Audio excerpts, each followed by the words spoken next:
अस्सलाम वालेकुम, मैं हूं साजिद हसन। आप मेरा YouTube चैनल देख रहे हैं। आप लोगों के माइंड के अंदर भी सवाल गर्दिश करता होगा, पूरी दुनिया के अंदर जो पाकिस्तान क्रिकेट के फैंस हैं या पाकिस्तान क्रिकेट को देखते हैं और उसको पसंद करते हैं, उन लोगों के माइंड के अंदर ये वाला सवाल ज़रूर होगा कि पाकिस्तानी क्रिकेट टीम को हो क्या गया है। ये वही टीम है जो एशिया कप से पहले फेवरेट थी, नंबर 1 टीम थी। एकदम से वर्ल्ड कप शुरू हुआ है और ये टीम जो है वो कहीं किसी पोजीशन के ऊपर नहीं है। इसके आधी से ज़्यादा टीम जो है वो आउट ऑफ फॉर्म हो चुकी है और ये जीत के ट्रैक से नीचे की तरफ आ रही है, यानी कि मानो कि आसमान से जो है वो ज़मीन के ऊपर चलती हुई आ रही है। इसके पीछे क्या वजूहात हैं, क्या रीज़न्स है? वही खिलाड़ी हैं, वही कप्तान है, सब कुछ वैसा ही है। ये टीम जीतना क्यों भूल गई है? क्या ऐसी वजूहात हैं जिसकी वजह से ये टीम आसमान से ज़मीन की तरफ आ चुकी है? और अब ये सूरत हाल है कि इसके बारे में, इस टीम के बारे में कहा जा रहा है कि ये वर्ल्ड कप जीतने की सुपर 4 टीमें यानी कि सेमीफाइनलिस्ट टीमें जो हैं उसके अंदर भी ये शामिल नहीं होती। इसकी अगर हम बात करें तो इसके अंदर 2 चीज़ें हैं जो एक तरह से टीम के लिए नुकसान का बायस बनी है। एक, पाकिस्तान क्रिकेट बोर्ड के पुराने सरबराह नजम सेठी साहब, वो इसके बहुत बड़े जिम्मेदार हैं। दूसरे, हमारे क्रिकेटर और बाबर आजम साहब, उनकी वजह से ये तमाम तर मामला जो है ये इस नहज पर पहुंचे हैं कि आज मैं और आप बैठकर इस बारे में डिस्कशन कर रहे हैं कि सुपर 4 के अंदर पाकिस्तान के अलावा कौन सी टीम शामिल होगी। सबसे पहले हम नजम सेठी साहब की बात करते हैं कि उन्होंने किस तरह जाते जाते पाकिस्तान क्रिकेट बोर्ड को जो है वो बर्बाद करके गए, जिसकी वजह से अब ये पाकिस्तान का मामला जो है वो इस नहज पर आ गया है कि पाकिस्तान को किसी गिनती में भी नहीं लिया जा रहा। नजम सेठी साहब जब थे, उनको शायद इस बात का अंदाज़ा हो गया था कि ज़का शरफ साहब जो है वो आने वाले हैं और मेरी सीट जो है, यानी कि उन्होंने, जब आपको अंदाज़ा उस वक्त होता है जब आप ये करते हो ना कि मैंने कुछ गलत किया है, तभी मुझे अंदाज़ा होगा कि मेरे साथ अब ऐसा होने वाला है। अगर आपने बुरा नहीं किया है ना, गलत नहीं किया है, आप सुकून से अपनी जगह बैठे होंगे कि मैंने जब कुछ गलत किया ही नहीं है तो मैं क्यों परेशान हूँ। उनको पता था वो गलत कर रहे हैं, उन्होंने इंतखाबात नहीं करवाए। उसका पता था उनको कि अदालत से हुक्म आएगा और उनकी सीट उनके नीचे से निकल जाएगी, और वैसे ही हुआ।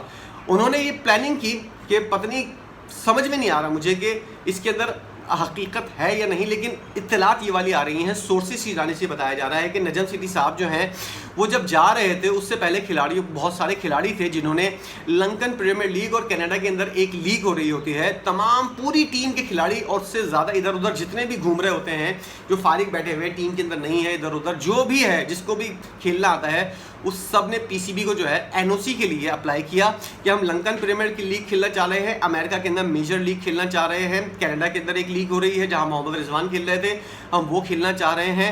नजम सेठी साहब के बारे में बताया जा रहा है कि बोर्ड के अंदर से कुछ लोगों ने जो है ये वाली बात की थी कि $2,500 फी एनओसी आपको दिया जाएगा। अगर आपको एनओसी चाहिए तो $2,500 चाहिए, देने पड़ेंगे, तब आपको एनओसी मिलेगा। ये वाली चीज़ थी और ये उस वक्त हो रहा था जब नजम सेठी साहब को पता था कि मेरा मामला जो है वो अब सूरज गुरूब हुआ मेरा, या जब सूरज गुरूब हुआ। तो नजम सेठी साहब ने, या उनके कहने के ऊपर बोर्ड ने किया है या फिर बोर्ड वालों ने अपने तौर पर किया है, नजम सेठी इसके जिम्मेदार हैं या नहीं, पैसे किसके पास गए।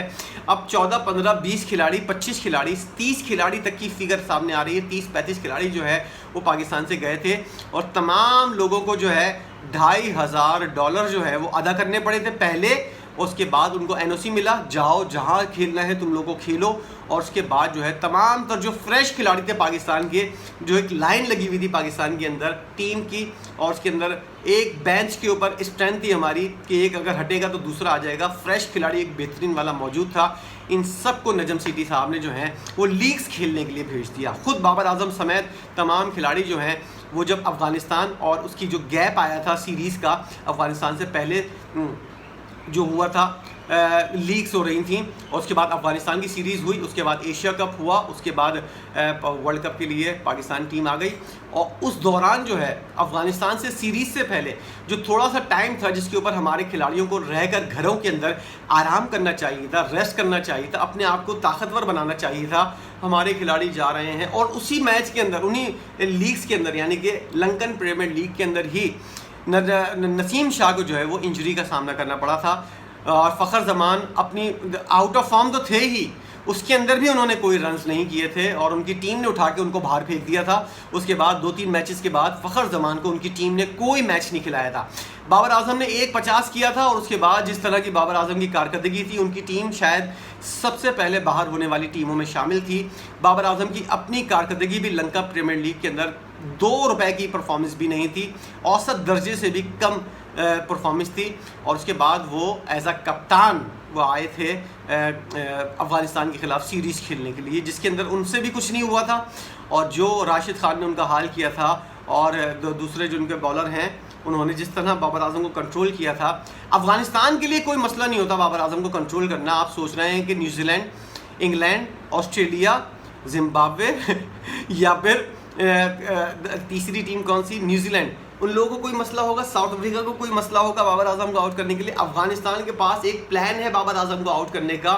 जिन जिन टीमों के मैंने नाम लिए हैं उनके पास एक नहीं 2-3 प्लान होते हैं बाबर आजम को काबू करने के लिए।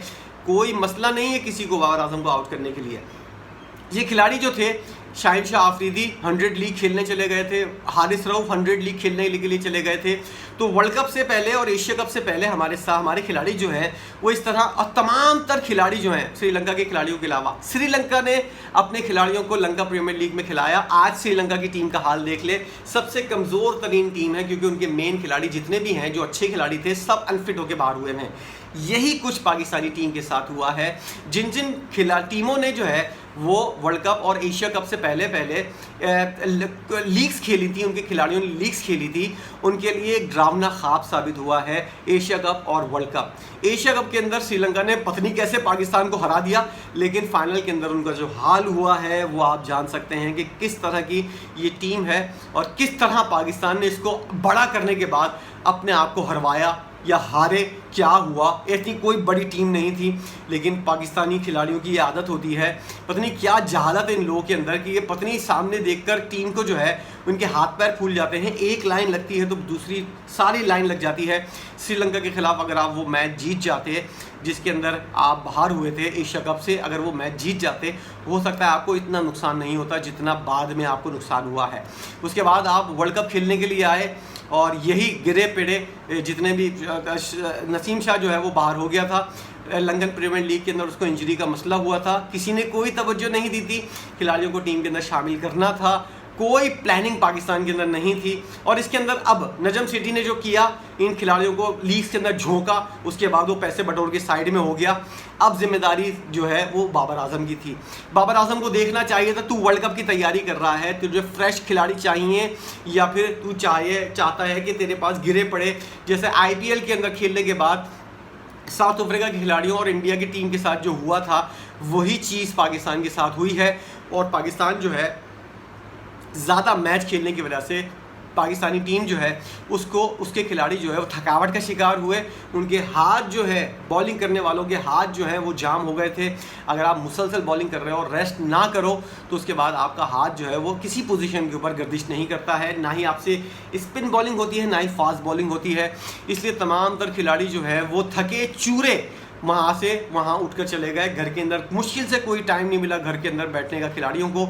जिस वक्त इंडिया के खिलाड़ी आराम कर रहे थे, घर के अंदर रेस्ट कर रहे थे, जूस पी रहे थे, और साउथ अफ्रीका वेस्ट इंडीज़ की टीम से वो लोग हार रहे थे, उन्होंने वेस्ट इंडीज़ से हार को कबूल किया लेकिन अपने सीनियर्स को आराम करवाया। उसका नतीजा आप देख रहे हैं इंडिया की टीम को कैसे मिल रहा है। उनके सीनियर्स जो हैं वो मैच जितवा रहे हैं। ये होती है प्लानिंग, जो बाबर आजम जैसे निखट्टू कप्तान के दिमाग के अंदर क्या उससे पता नहीं कितने गज दूर से भी नहीं गुजरी है।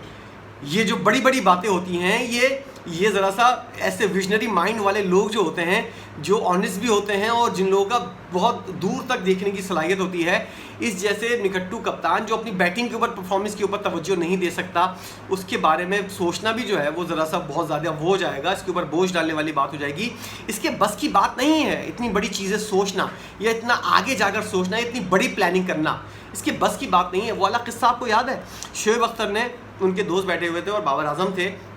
शोएब अख्तर के दोस्त ने बाबर आजम से पूछा कि हम समझते हैं कि आप क्या समझते हैं कि आपको सालाना तमाम तर लीग्स और इंटरनेशनल क्रिकेट खेलने के बाद सालाना आपको जो है वो कितने डॉलर मिलने चाहिए। तो बाबर आजम ने बोला मुझे $5 लाख जो है वो मिलने चाहिए कम से कम।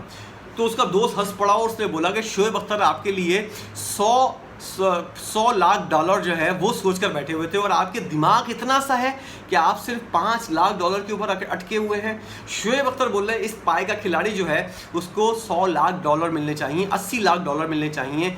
यही होती है यहाँ से दिमाग से, जब आपका दिमाग छोटा हो, आप टिपिकल पेंडू स्टाइल जो होता है, मैं माजरत चाहता हूँ बहुत से लोगों से जिन लोगों को बुरा लगेगा, ये इस तरह के लोग जो होते हैं उनका दिमाग जो है वो एक कोल्हू का जो बैल होता है उसी की तरह चल रहा होता है, कुएं का मेंढक जो होता है उसी की तरह चल रहा होता है। बड़ी प्लानिंग और बड़ी चीज़ें इनके माइंड के अंदर आती ही नहीं है। हमने उसको कप्तान बनाया हुआ है जिसकी सोच इतनी छोटी सी है और उसको यही नहीं पता दुनिया के अंदर क्या हो रहा है, किस तरह की दुनिया चल रही है। ऐसे खिलाड़ी को हमने बनाया हुआ है। नजम सेठी ने पहले गलती की पाकिस्तान को, और उसके बाद बाबर आजम ने जो गलती की, अपने खिलाड़ियों को आराम नहीं करवाया, खुद भी आराम नहीं किया, जिसकी वजह से आज पाकिस्तानी टीम जो है वो सफ़र कर रही है। सफ़र एशिया कप के अंदर पाकिस्तानी टीम कर चुकी है। लात मारकर बाहर निकाला था आपको श्रीलंका ने, और अब पहले इंडिया ने लात मारी थी, फिर श्रीलंका ने, और अब आप जो है वो स्ट्रगल करते हुए नजर आ रहे हैं। और हर कोई जिससे भी बात करो ये कहता है पाकिस्तानी टीम आगे नहीं जाएगी, किसी चौथी टीम के अंदर किसी और टीम को रखो सुपर 4 सेमीफाइनल के लिए। पाकिस्तानी टीम को कोई डिस्कस नहीं कर रहा है। ये पहुंच चुकी है हालत पाकिस्तानी टीम की। इसके जिम्मेदार नजम सेठी साहब हैं, बाबर आजम साहब हैं। मैं सिंगल हैंडेडली लोगों को बोलूँगा कि ये दोनों लोग जिम्मेदार हैं पाकिस्तानी क्रिकेट को इस हाल तक पहुंचाने के लिए। आपके माइंड के अंदर क्या है, आप किस तरह समझते हैं कि कौन जिम्मेदार है पाकिस्तान की क्रिकेट जो आज स्ट्रगल कर रही है वर्ल्ड कप के अंदर, इसका जिम्मेदार कौन है? आपके माइंड के अंदर क्या नाम आ रहा है, आप क्या समझते हैं, क्या वजूहत है, ज़रूर बताइएगा। मैं इंतज़ार करूँगा आपके कमेंट्स का। वीडियो देखने का बहुत शुक्रिया।